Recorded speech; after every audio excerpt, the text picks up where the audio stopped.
Yes, this is the continuation part of the chapter deductions from GTI. We have solved already 2 questions. So now let's move on to the third question. So please analyze the problem. Mrs. Kirti, a resident, submits the following particulars. Compute her total income for the assessment year 1920. So GTI has been already given. We need not to calculate. From here we have to calculate only the contributions ಅಂತಂದರೆ deductions. ಓಕೆನಾ, ಎಲ್ಲೆಲ್ಲಿ contribute ಮಾಡಿದ್ದಾರೆ ಅನ್ನೋದು first analyse ಮಾಡೋಣ. So contribution to P P F, this comes under 80C.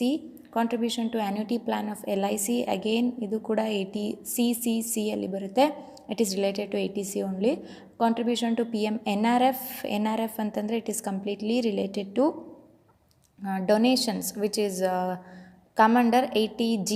Next is contribution to charitable hospital, again anything related to trust to hospitals, education institutions gella, again it comes under 80G only. Contribution to NDF, this also comes under 80G, National Defense Fund.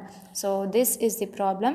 So now let's move on to solve the problem. Yes, from here a slight difference will be there in solving the problem. The difference is here we will calculate the AGTI, that is aggregate gross total income. So ಯಾವಾಗ aggregate gross total income calculate ಮಾಡಬೇಕು ಅಂತಂದರೆ ಅದು ಒಂದು hint ಕೊಡ್ತೀನಿ. ಅದೇನು ಅಂತಂದರೆ more than one deduction. If in the problem there is more than one deduction under section 80G, then we have to compulsory calculate the aggregate gross total income. See here, contribution to PMNRF 80G, contribution to charitable hospital 80G, contribution to NDF 80G. So more than one deduction under section 80G ಅಲ್ಲಿ ಬಂತು ಅಂತಂದರೆ it is a hint that you have to calculate the aggregate gross total income ಅಂತ. ಓಕೆನಾ? So let's solve the problem ನಾವು. So first ನಾವು aggregate gross total ಇನ್ಕಮ್ನಾದರೂ ಕಂಡುಹಿಡ್ಕೋಬೋದು, ಅಥವಾ under section 80G ಅಥವಾ ಅದನ್ನು ಜಾಗ ಬಿಟ್ಟಾದರೂ ಕ್ಯಾಲ್ಕುಲೇಟ್ ಮಾಡ್ಕೊಳ್ಬಹುದು ನಾವು. ಸೊ ಫಸ್ಟು ಆ್ಯಸ್ ಯೂಶ್ವಲ್ ನಾವು ಥರ್ಡ್ ಪ್ರಾಬ್ಲಮ್ ಹೆಡ್ಡಿಂಗ್ ಹಾಕೊಳ್ಳೋಣ. SSC ನೇಮ್ ಬಂದು messrs Keerthi, computation of total income of miss Keerthi here. Okay, as usual ನಾವು GTIನ ಫಸ್ಟು ಬೇಸ್ ಆಗಿ ತೊಗೊಳ್ತೀವಿ. ಸೊ GTI ಕೊಟ್ಟಿದ್ದಾರೆ ಅಲ್ವಾ, 9 lakh, take it to the outer column, less deductions, ಒಂದೊಂದೇ deductions from 80C to 80U ಏನಿದೆ ಒಂದೊಂದೇ ಆರ್ಡ್ರ್ ಪ್ರಕಾರ ಮಾಡ್ಕೊಂಡು ಹೋಗೋಣ. ಮೊದಲನೇದು 80C ಇಂದ ಬರೆದು ಒಂದು PPF ಇದೆ, ಕಾಂಟ್ರಿಬ್ಯೂಷನ್ ಟು PPF 80,000. ಪ್ರತಿಯೊಂದು 80C ರಿಲೇಟೆಡ್ ಐಟಮ್ಸನ್ನ ಕ್ಯಾಲ್ಕುಲೇಟ್ ಮಾಡಬೇಕಾದ್ರೂ ಮ್ಯಾಕ್ಸಿಮಮ್ ಅಮೌಂಟನ್ನು ಕಂಡುಹಿಡಿಬೇಕಾಗುತ್ತೆ. ಹಾಗಾಗಿ our maximum limit according to IT department is 1,50,000. This is a prescribed amount. So whichever is less ಅನ್ನು ನಾವು ಔಟರ್ ಕಾಲಮ್ ತೊಗೊಳ್ತೀವಿ, 80,000. The same applies for 80CC also. 80CCಗೆ ಬಂದು life insurance premium, that is annuity plan ಅಲ್ವಾ. So ಹಾಗಾಗಿ CCCಯಲ್ಲಿ ಇದನ್ನು consider ಮಾಡ್ಕೊಂಡಿದ್ದೀವಿ. Annuity plan of life insurance policy amount ಬಂದು 15,000. ಇದಕ್ಕೂ ಕೂಡ ಕಂಪೇರ್ ಮಾಡಬೇಕು. ಎನಿ ರಿಲೇಟೆಡ್ 80Cಗೆ ರಿಲೇಟೆಡ್ ಐಟಮ್ಸ್ ಎಲ್ಲ ಮ್ಯಾಕ್ಸಿಮಮ್ ಲಿಮಿಟ್ ಬಂದು 1,50,000 ಆಗಿರುತ್ತೆ. So whichever is less ಮಾಡಿದಾಗ ಅಗೇನ್ 15,000 ಔಟರ್ ಕಾಲಮ್ ತೊಗೊಳ್ಬೇಕಾಗುತ್ತೆ. ನೆಕ್ಸ್ಟ್ ಬಂದು ಥರ್ಡ್ ಬಂದು contribution under section 80G. So ಇದರಲ್ಲಿ ನಮಗೆ more than one item under section 80G ಬಂದಿರೋದ್ರಿಂದ ನಾವು ಇದನ್ನು ಕ್ಯಾಲ್ಕುಲೇಟ್ ಮಾಡೋದಕ್ಕಾಗಲ್ಲ ಡೈರೆಕ್ಟಾಗಿ. ಸೊ ಹಾಗಾಗಿ ಇದನ್ನು ನಾವೇನು ಮಾಡೋಣ, ವರ್ಕಿಂಗ್ ನೋಟ್ ಅಂತ ಬರೆದು ಇದನ್ನು ಹಾಗೆ ಸ್ಪೇಸ್ ಬಿಟ್ಟಿರ್ತೀನಿ, ಆಮೇಲೆ ಫಿಲ್ ಮಾಡ್ಕೊಳ್ಳೋಣ. ಇದನ್ನು ಬಿಟ್ಟರೆ ಇನ್ನೇನು ಇಲ್ಲ ಇಲ್ಲಿ. ಸೊ ಇದೊಂದನ್ನು ಕ್ಯಾಲ್ಕುಲೇಟ್ ಮಾಡಿದ್ರೆ ನಮಗೆ ಟೋಟಲ್ ಇನ್ಕಮ್ ಸಿಗುತ್ತೆ. ಸೊ ಅದು ಆಮೇಲೆ ಮಾಡೋಣ. ಸೊ ಈ ವರ್ಕಿಂಗ್ ನೋಟ್ ಜಾಗ ಬಿಟ್ಟಿದ್ದೀವಲ್ಲ, ಆ ವರ್ಕಿಂಗ್ ನೋಟ್ನ ಇವಾಗ ಕ್ಯಾಲ್ಕುಲೇಟ್ ಮಾಡ್ಕೋಬೇಕಾಗುತ್ತೆ. Come to the working note. ಏನು ವರ್ಕಿಂಗ್ ನೋಟಲ್ಲಿ ಅಂತಂದರೆ calculation of adjusted gross total income. Adjusted gross total ಇನ್ಕಮನ್ನು ನಾವು ಕ್ಯಾಲ್ಕುಲೇಟ್ ಮಾಡಬೇಕಾಗುತ್ತೆ, ಸರಿನಾ? ಸೊ ಇದಕ್ಕೂ ಅಷ್ಟೇ ಬೇಸ್ ಸೇಮು GTIನ ತಗೋಬೇಕಾಗುತ್ತೆ. 9 lakh minus deductions under section 80C to 80U, all the deductions ತೊಗೋಬೇಕು. ಅದರ್ ದ್ಯಾನ್ 80G, ಬಿಕಾಸ್ ನಾವು ಕ್ಯಾಲ್ಕುಲೇಟ್ ಮಾಡ್ತಾ ಇರೋದೇ 80G ಅಮೌಂಟ್ ಆಗಿರೋದ್ರಿಂದ ಅದರ್ ದೆನ್ 80G ಬೇರೆ ಯಾವುದೇ ರೀತಿಯಾದ ಡಿಡಕ್ಷನ್ಸ್ ಇಲ್ಲಿ ಇದ್ರೂ ಕೂಡ ಅದನ್ನು ಕಂಪ್ಲೀಟಾಗಿ ಡಿಡಕ್ಟ್ ಮಾಡ್ಕೊಳ್ತಾ ಬರಬೇಕು. ಸೊ ವೇರಿಯಸ್ ಡಿಡಕ್ಷನ್ಸ್ ಮೇಲೆ ನೋಡಿ 80Gಗೆ ಬಿಟ್ಟರೆ ಇನ್ನು ಯಾವ್ಯಾವ ಡಿಡಕ್ಷನ್ಸ್ ಇದೆ, ಒಂದು ಲೈಫ್ ಇನ್ಶೂರೆನ್ಸ್ ಪ್ರೀಮಿಯಮ್ ಇದೆ, ಒಂದು PPF ಇದೆ. ಸೊ ಹಾಗಾಗಿ PPF ಮತ್ತು ಲೈಫ್ ಇನ್ಶೂರೆನ್ಸ್ ಪ್ರೀಮಿಯಮ್ ಎರಡನ್ನೂ ತೊಗೊಳ್ಳಿ. ವಿಚ್ ಎವರ್ ಈಸ್ ಲೆಸ್ ಅಂತ ಔಟರ್ ಕಾಲಮ್ ತೊಗೊಂಡಿದ್ದೀವಲ್ಲ ಆ ಅಮೌಂಟನ್ನು ತೊಗೊಳ್ಳಿ, ಅಥವಾ ಆ್ಯಕ್ಚುಯಲ್ ಅಮೌಂಟ್ ಅವ್ರು ಏನು ಕೊಟ್ಟಿದ್ದಾರೆ ಅದನ್ನು ತೊಗೊಳ್ಬೇಕಾಗತ್ತೆ. ಸೊ ಆ್ಯಕ್ಚುಯಲ್ ಅಮೌಂಟ್ ಬಂದು 80,000, ಲೈಫ್ ಇನ್ಶೂರೆನ್ಸ್ ಪ್ರೀಮಿಯಮ್ದು ಆ್ಯಕ್ಚುಯಲ್ ಅಮೌಂಟ್ ಬಂದು 15,000 ಇದೆ. Actual amount which is given in the problem ತೊಗೊಳ್ಳಿ, ಆಯಿತಾ. ಇದನ್ನು ಇಷ್ಟೇ, ಇನ್ಯಾವುದೇ ರೀತಿಯಾದ ಡಿಡಕ್ಷನ್ಸ್ ಇಲ್ಲ. ಸೊ ಟೋಟಲ್ ಮಾಡಿದಾಗ 95,000 ಆಗುತ್ತೆ. ಇದನ್ನು ಡಿಡಕ್ಟ್ ಮಾಡಿದಾಗ 8,05,000 ಆಗುತ್ತೆ. ಸೊ ಇದೇನು ಅಡ್ಜಸ್ಟೆಡ್ ಗ್ರಾಸ್ ಟೋಟಲ್ ಇನ್ಕಮ್. ಈ ಬೇಸ್ ಮೇಲೆ ನಾವೇನು ಮಾಡಬೇಕಾಗುತ್ತೆ, calculation of deduction under section 80Gದು ಅಮೌಂಟ್ ಏನು ಅನ್ನೋದನ್ನು ನಾವು ಕಂಡುಹಿಡಿಬೇಕಾಗುತ್ತೆ. So after calculating the adjusted gross total income, the second step is calculation of amount of deduction under section 80G ಇಂದ ಕ್ಯಾಲ್ಕುಲೇಟ್ ಮಾಡಬೇಕು ನಾವೀಗ. ಎಸ್, 80Gಗೆ ನಾನು ಆಗಲೇ ಹೇಳ್ದಂಗೆ 3 ಟೈಪ್ಸ್ ಆಫ್ ಡಿಡಕ್ಷನ್ಸ್ ಇದೆ. ಆ 3 ಟೈಪ್ ಆಫ್ ಡಿಡಕ್ಷನ್ನ ಫಸ್ಟು ತೊಗೋಬೇಕಾಗುತ್ತೆ. One is related to donation to PMNRF.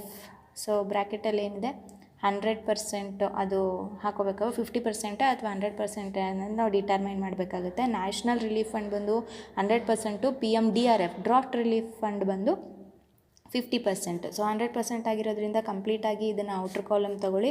ಹಾಗೆಯೇ ಡೊನೇಷನ್ ಟು NDF ಇದು ಕೂಡ ಅಷ್ಟೇ 100%. ಸೊ 10,000 ಔಟ್ರ್ ಕಾಲಮ್ ತೊಗೊಳ್ಳಿ. ನೆಕ್ಸ್ಟ್ ಬಂದು ಡೊನೇಷನ್ ಟು ಚಾರಿಟಬಲ್ ಹಾಸ್ಪಿಟಲ್.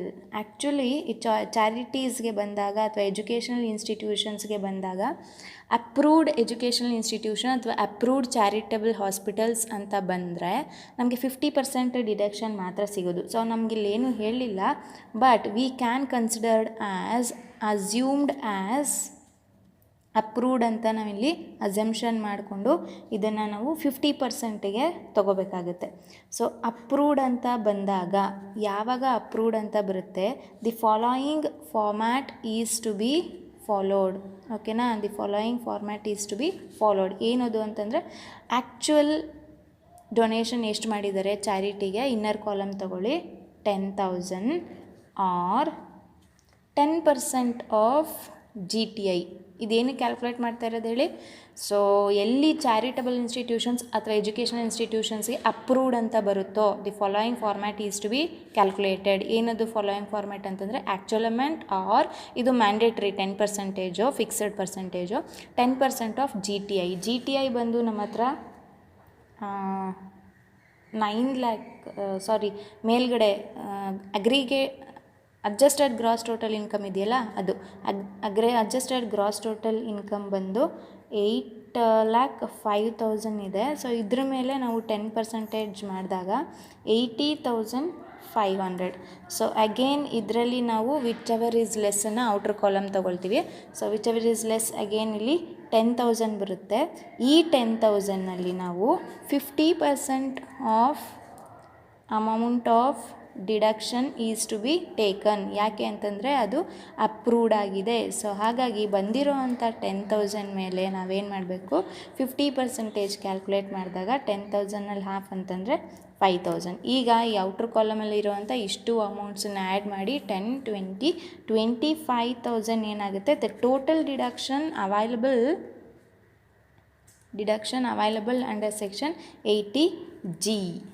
ಈ ಅಮೌಂಟನ್ನು ಪ್ರಾಬ್ಲಮ್ ಸಾಲ್ವ್ ಮಾಡಬೇಕಾದ್ರೆ ನಾವು ಜಾಗ ಬಿಟ್ಟಿದ್ವಲ್ಲ ಆಮೇಲೆ ಫಿಲ್ ಮಾಡೋಣ ಅಂತ. ಸೊ ಆ 80Gಯಲ್ಲಿ ನಾವು ಫಿಲ್ ಮಾಡಬೇಕು 25,000. ಸೊ ಈಗ ಏನಾಗುತ್ತೆ, ಕಂಪ್ಲೀಟ್ ಪ್ರಾಬ್ಲಮ್ ಸಾಲ್ವ್ ಆಗಿದೆ. ಸೊ ಇವಾಗ ಟೋಟಲ್ ಇನ್ಕಮ್ ಬಂದು 7,80,000. ಸೊ ಮಿಸ್ ಕೀರ್ತಿದು ಟೋಟಲ್ ಇನ್ಕಮ್ ಈಸ್ 7,80,000. ಸೊ ಇಲ್ಲೇನು ಅಂತಂದರೆ ನೀವು ಕಾನ್ಸಂಟ್ರೇಟ್ ಮಾಡಬೇಕಾಗಿರೋದು aggregate adjusted gross total income ಮೇಲೆ. So adjusted gross total income ಯಾವಾಗ ಮಾಡಬೇಕು? When there is more than one deduction under section 80G ಇದ್ದಾಗ ಕಂಪಲ್ಸರಿ ಮಾಡಲೇಬೇಕಾಗುತ್ತೆ. ಸೊ ಈ ಫಾರ್ಮ್ಯಾಟಲ್ಲಿ ಅಂಡರ್ ಸೆಕ್ಷನ್ 80C ಅಥವಾ ಯಾವುದೇ ರೀತಿಯಾದ ಬೇರೆ deductions, but it should not be related to 80G ಆಗಿರಬಾರ್ದು, ಅಂಥದ್ದನ್ನು ಮಾತ್ರ ಡಿಡಕ್ಟ್ ಮಾಡಿ AGTI ಸಿಗುತ್ತೆ. ಮತ್ತು ಇದಕ್ಕೆ ಕೆಲವೊಂದು ಡಿಡಕ್ಷನ್ಸ್ ಅಂಡರ್ ಸೆಕ್ಷನ್ 80Gಗೆ ಬಂದಾಗ 100% ಇರೋದನ್ನೆಲ್ಲ ಹಾಗೆ ಡೈರೆಕ್ಟಾಗಿ ಔಟ್ರ್ ಕಾಲಮ್ ತೊಗೊಳ್ಳಿ. ಮತ್ತು 50% ಎಲ್ಲಿರುತ್ತೆ ಅಲ್ಲಿ ಈ ಒಂದು ಫಾಲೋಯಿಂಗ್ ಫಾರ್ಮ್ಯಾಟನ್ನು ಕನ್ಸಿಡರ್ ಮಾಡಬೇಕಾಗುತ್ತೆ. When it is related to charitable hospital ಆಗಿರ್ಬೋದು, ಅಥವಾ ರೆಕಗ್ನೈಸ್ಡ್ ಇನ್ಸ್ಟಿಟ್ಯೂಷನ್ ಆಗಿರ್ಬೋದು, ಅಪ್ರೂವ್ಡ್ ಇನ್ಸ್ಟಿಟ್ಯೂಷನ್ ಆಗಿರ್ಬೋದು, ಈ ರೀತಿ ಕೊಟ್ಟಾಗ it must be calculated by using this formula. That following formula ಏನು ಅಂತಂದರೆ, ಒಂದು ಆ್ಯಕ್ಚುಯಲ್ ಅಮೌಂಟ್ ಆರ್ ಇದು ಮ್ಯಾಂಡೇಟ್ರಿ ಪರ್ಸೆಂಟೇಜ್ ಚೇಂಜ್ ಆಗಲ್ಲ, 10% of AGTI whichever is less 10,000 ಬರುತ್ತೆ. ಇದರಲ್ಲಿ ಹಾಫನ್ನ 50% ನಾವು ತೊಗೊಳೋದ್ರಿಂದ ಅಪ್ರೂವ್ಡ್ ಅನ್ನೋ ಎಲ್ಲ ಒಂದು ಡೊನೇಷನ್ಸ್ ಮೇಲೂ ನಾವು 50%ಅನ್ನೇ ತೊಗೊಳ್ತೀವಿ. ಸೊ ಹಾಗಾಗಿ ಅಪ್ರೂವ್ಡ್ ರೆಕಗ್ನೈಸ್ಡ್ ಇನ್ಸ್ಟಿಟ್ಯೂಷನ್ಸ್, ಚಾರಿಟೀಸ್ ಇದೆಲ್ಲನೂ ಕೂಡ 50%ಗೆ ಬರುತ್ತೆ. ಸೊ 50% ಕ್ಯಾಲ್ಕುಲೇಟ್ ಮಾಡಿದಾಗ so total of outer columns will come to ₹25,000. ಇದನ್ನು ನಾವು ಮತ್ತೆ ಕಾಪಿ ಪೇಸ್ಟ್ ಮಾಡಿ ಡಿಡಕ್ಷನ್ ಅಂಡರ್ ಸೆಕ್ಷನ್ 80Gಗೆ ಹಾಕಿ ಟೋಟಲ್ ಮಾಡಿ ಡಿಡಕ್ಟ್ ಮಾಡಿದಾಗ total income arrived here is 7,80,000.